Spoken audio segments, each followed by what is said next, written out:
Your voice, your opinion, your community. Fact TV, free speech, protected.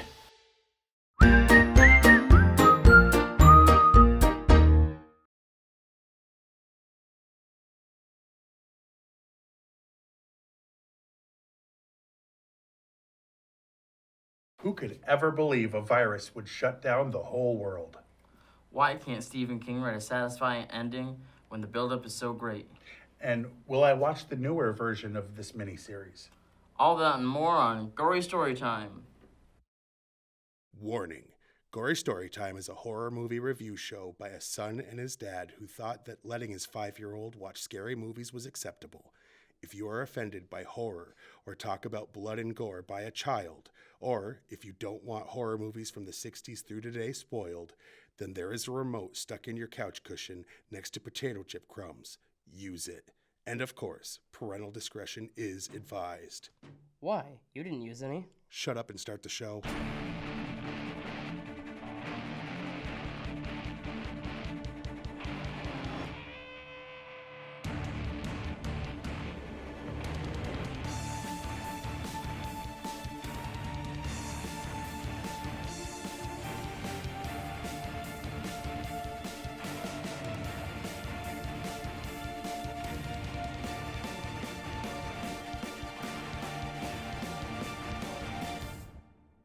Welcome to Gory Storytime. I'm your host, Jason. I'm his co-host and his father. I'm Craig. And this week, we're going to review the 6-hour-long miniseries of The Stand, based on the novel by Stephen King.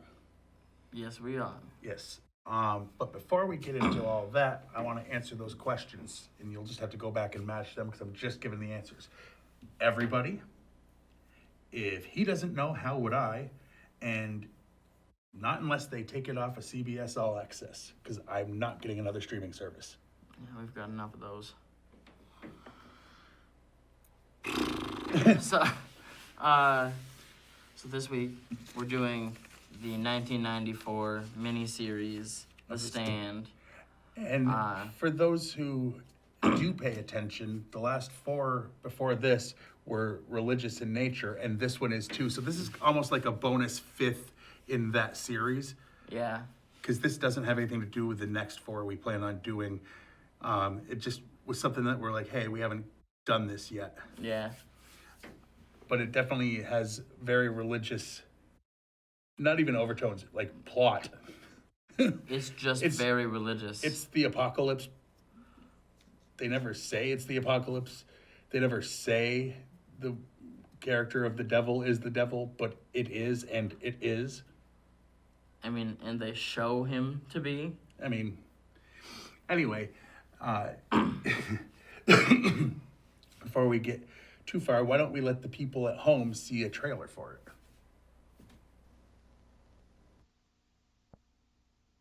it? From Stephen King, the master of suspense, comes his all-time bestseller. Containment breach! We've had a major containment breach! Use the manual gate override, Campion! Do it now! Campion! You have to close the gate! A deadly virus released by a government mistake. A frantic military willing to stop at nothing to cover up the terrible truth. The so-called super flu does not exist. What did you do? What did you people do? As the plague sweeps out of control, a nation erupts, society crumbles, the end is here. The monster's here! The doctor's here! Now, all that remains, the demon, the prophet, and those chosen to survive. Drawn by dreams of an old woman, Be coming along to see me, won't you, Larry? the chosen ones stream to Colorado to find their dreams are real. Help us to be true, dear Lord. Help us to stand.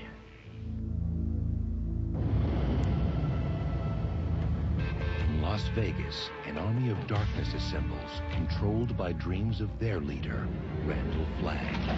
Go for it. Do it, Harold, do it!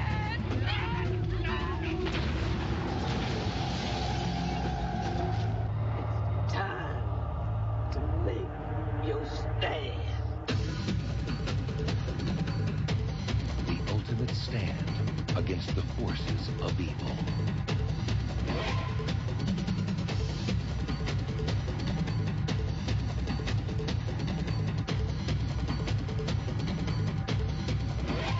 Molly Ringwald, Rob Lowe, Laura San Giacomo, Gary Sinise, Kareem Abdul-Jabbar, Ruby Dee, and Jamie Sheridan. Stephen King's The Stand. Ah. All right, so that gave away a little bit, like the fact that their budget didn't allow for great special effects. It was 1994. It did give too. that away. And, you know, they didn't... It was TV CBS money. Or I think it was ABC. ABC. And they didn't have big money to put into the special effects for a mini-series. As shown in this and it in the same The Langoliers decade had and the some bad special... Langoliers. But anyway. Before we get into the behind-the-scenes stuff... Or the meat and beef of the show. Before that, though, you might wonder, why do they keep doing this? They've done it since he was 13. He's now 20. That's a long time. It's because we're rolling in the cash from all the commercials that we get paid to sponsor, or they sponsor us.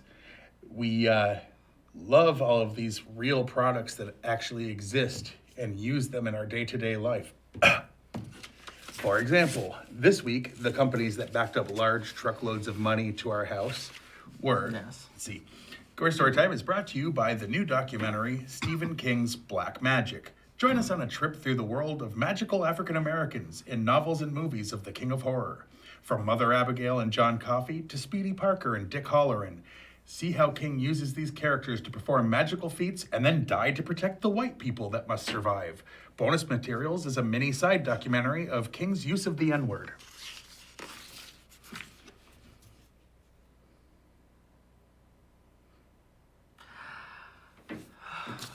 All right. And by Explaining the Apocalypse to Children. The step-by-step guide to teach your preschool child about the signs all around us that the biblical end times are here. Why let your kid be a kid when you can traumatize him or her with stories of the Antichrist and damnation? Explaining the Apocalypse to Children, where we suggest skipping the majority of the book and go right to the end. All right. Let's... So run out and purchase those things or whatever. Yep. All right, let's get into the behind-the-scenes stuff. Quickly, I'm just going to say the basic overview is a virus gets out of a facility run by a government, and people start getting really sick and dying. So they start lying. There was to a their lot people. of this movie where Jason and his girlfriend kept kind of, because she was watching for the first part. Yeah, and we were just glaring. Just like looking at me like, seriously? Because it fits 2020/2021 fairly well, except for the apocalypse part, and the fact that it wipes out most of humanity. But only by like this. I mean, a small margin where it imagine stops if the being percentage here. that actually died were the percentage that actually lived, and that's this movie. Yeah. Yeah. Like 0.03% or whatever. Something like that, yeah. Anyway, for years, it was planned to make this story into a theatrical film directed by George A. Romero, who did the Creepshow movies. Stephen King did many drafts to make it suitable length for a feature film. When he couldn't get it short enough, they considered breaking it into 2 separate films, finally letting Roscoe Pallenberg write a draft. But before they could make it, King was offered the chance to make this miniseries for television. I wonder which way he went. The art directors needed to figure out how a magic 8-ball worked for a certain scene. They called the toy company who makes them, but the company refused to disclose the secret. Mother Abigail's house in the cornfield were constructed to full scale on a soundstage. Corn stalks were flown in from Florida for the soundstage cornfield. That seems like double talk. By the time the corn got to the set in Utah, it was dead. Fake corn was constructed instead, costing them $80,000. That could have been used towards special effects. Yeah, that would have been helpful. Miguel Ferrer originally wanted to play the role of Randall Flagg, but Stephen King wanted somebody as someone that the audience wasn't overly familiar with. After Farrer heard that his friend Jamie Sheridan had been offered the part, but wasn't sure it was something he wanted to do, Farrer convinced him to take it.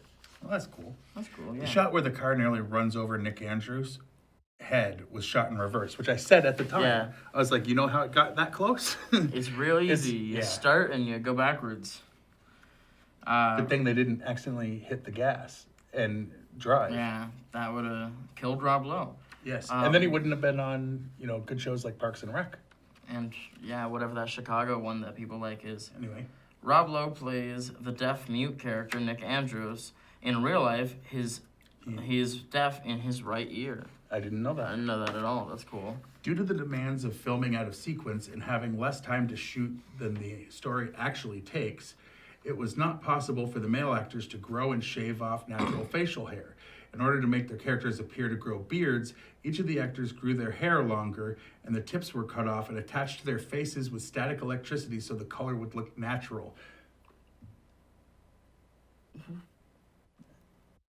Would they rub a balloon on them and just throw? I don't know. I don't even understand that one, Steve. Anyway. Okay. Steve didn't do it. Stephen King's favorite character in both the book and the miniseries is Lloyd Henry. Mm-hmm. Okay. Trash can? Was that who that was? Maybe. I don't remember. Or was he the older guy? I don't know. I don't remember. I don't remember who that guy is. Would have to look.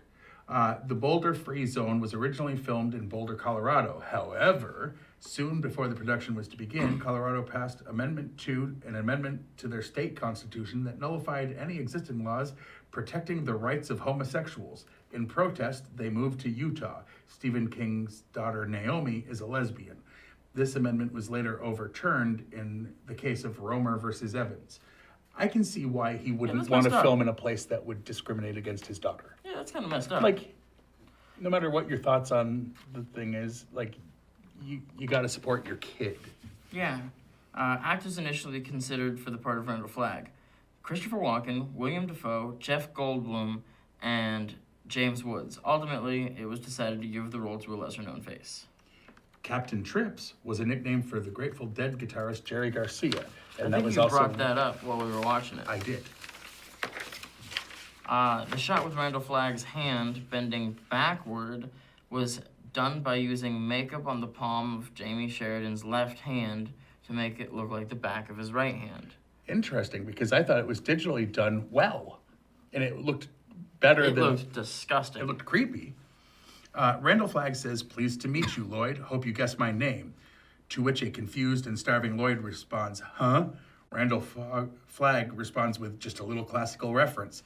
The reference is to, for anybody out there that doesn't know the Rolling Stones, because they're such an obscure band, right. Sympathy for the Devil, and possibly the novel The Master and Margarita.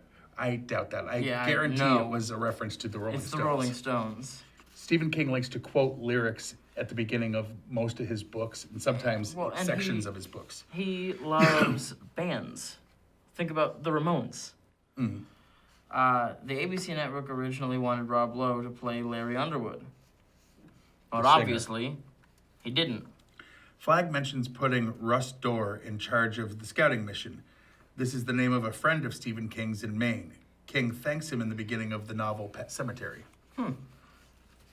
Randall Flagg's Las Vegas penthouse suite was built on a soundstage. The room called for marble walls and floors, which was constructed from particle board painted to look like marble tiles.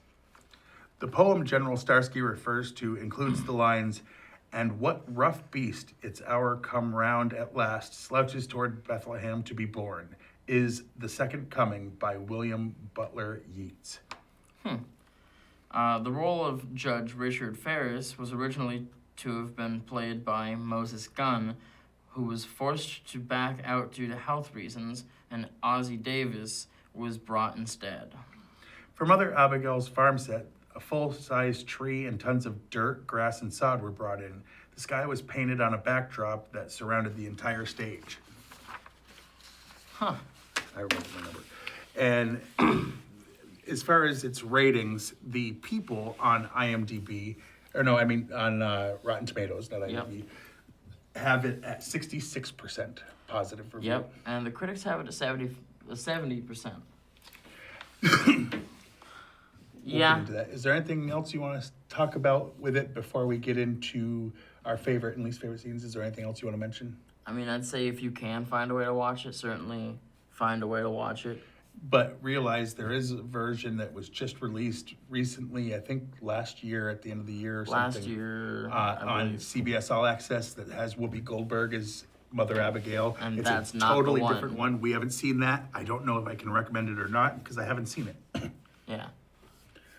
So I'm not going to judge it. But if you can find a way to watch it, find a way to watch This is it. worth watching. All right. What is your favorite scene? My favorite scene has to be...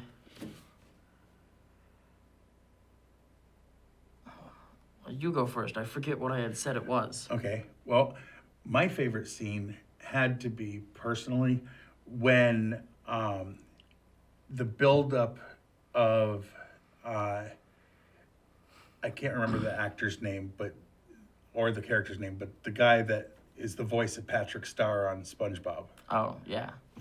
His name is Bill something. Fagerbach. Bucky. Fagerbach. Yeah. Fagerbach. He, if you've ever seen the show Coach, was Dauber on that, playing a rather dumb person. He plays Patrick on SpongeBob, a rather dumb starfish. And in this, he plays a mentally retarded fellow who thinks everything is spelled M-O-O-N. And considering how Stephen King used this character in the novel the good couldn't have necessarily won without the pieces of the puzzle that he was part of. And the fact that he was, slow and was still a major piece of, having the outcome that they wanted. I don't like spoiling it, but it turns out in the apocalypse, they spoil it in the Bible too. Yeah. The good side wins. God works in mysterious ways. He used the A deaf deaf guy. person, the a-hole guy who was Trash Can Man he ended up using. a guitar player. Yep. He used Yeah, a mentally disabled person. He used people that might have been a lot racist. A lot racist. And he used a just regular Texan American guy. Your regular run-of-the-mill Joe. And he threw them together and made one badass fighting team. Yeah, because, if you believe in the Bible, God will definitely use, and he can use anybody for his purposes. Yep. If you think you're not good enough, well, no one is. So the fact that he can use, look at the way Jesus was born. He was a poor child raised, he was around prostitutes. And I'm not going to get into a biblical discussion, but it kind of lends itself to this movie. It really, really does. But the point is, mysterious ways, like you said. Yeah. What was your favorite scene? My favorite scene, I can't remember the guy's name, but the old guy. That was on the good side? Yeah. He was rather sarcastic. Well, he was captured, which isn't really much of a spoiler because it happens as soon as they try to do anything. And he's older, so it's easy he's older, to get caught. And they put him in a cell, and Mr. Devil is like giving him the rundown, saying, "Hey, I'll let you and your buddies go if you give me everything I want." And he said, "How about no, you big dumb devil bastard? I don't care what you think." And he was just a smartass, and I loved it. Yeah. Because it's like, in the face of evil, he buckled down and said, "No." Yeah, he doubled down. He was just like, "Yeah, you can kiss every part of my butt." Exactly, and it's like, go that guy. Yeah. My least favorite part, seeing as I go first, is the ending. Stephen King has this thing where he'll have a great build-up. It was this way. And then the final battle with it was like, disappointing. This was like the super evil. It's the devil. Like, they come right out and God was giving these people dreams to lead them to this old ancient woman who could help them on their battle way the evil with her magic. Right. And basically, once the people that were going to fight got there, they were like, oh, and this is a spoiler, so it is about the end. They're like, oh, you are nothing to be afraid of. And then, you know, something happened to him that even the good guys didn't do. It was one of the bad guys switched sides because of crazy. And something happened and it was just over. And I'm like, really? Yeah. Like 6-hour movie. And it's like the thing it's building up to. And it was just like, and it's done. Yeah. I guess my least favorite leads up to that now that I'm really thinking about it. Because they have this huge 1.5-hour section about choosing spies to go find out what's going on with the devil and all his bad guys, right? And Well, let's not keep calling him the devil. His character's name is Randall Flagg. all right, so Flag, okay. They sent spies over to Vegas to find out everything that was going on and to see if they could have a fighting chance. And there was bloodshed unnecessarily because nobody had to go to Vegas. It would have happened exactly the same way because the person who ended up doing what he did at the end, because of crazy, started that before the people even started walking. Yeah, well, So they never had to go, and the guy would have. was just a So- lot of loose strings and things that were convoluted and made no sense. He and- thought, oh, it's time to end the screenplay. No, it was the book too, you know? It's like, and Well, and there were different bad endings. anyway. Yeah. So, other than the ending, on a scale of 1 to 10, what would you give the overall 6-hour journey that is The Stand? Yeah, I'll give it an 8 because for the most part, the acting wasn't bad. No, There was a couple here and there that were like, hey, you suck, but that's given when it's like Most of the a actors, handful of though- nobodies. Yeah, well, most of the actors weren't nobodies and Right. played the crap out of their characters. Yeah. So yeah, I'm gonna go with an 8. I'm gonna go with a 7 because as good as it is, that ending just hurt It it really for did. me. It really did. But it's worth watching. It's just realize if the buildup is great, and then it's just. I don't know as Yeah. far as the remake. Anyway, so that's Yeah, everything. that's right? everything. We So said the what do we numbers, do? so we go there. You could watch the show on Fact TV channel 1076 Thursdays at 8:30 p.m. and Fridays at 7 p.m. You can like us on Facebook, and when I say us, I don't just mean Gory Storytime, but I do mean that.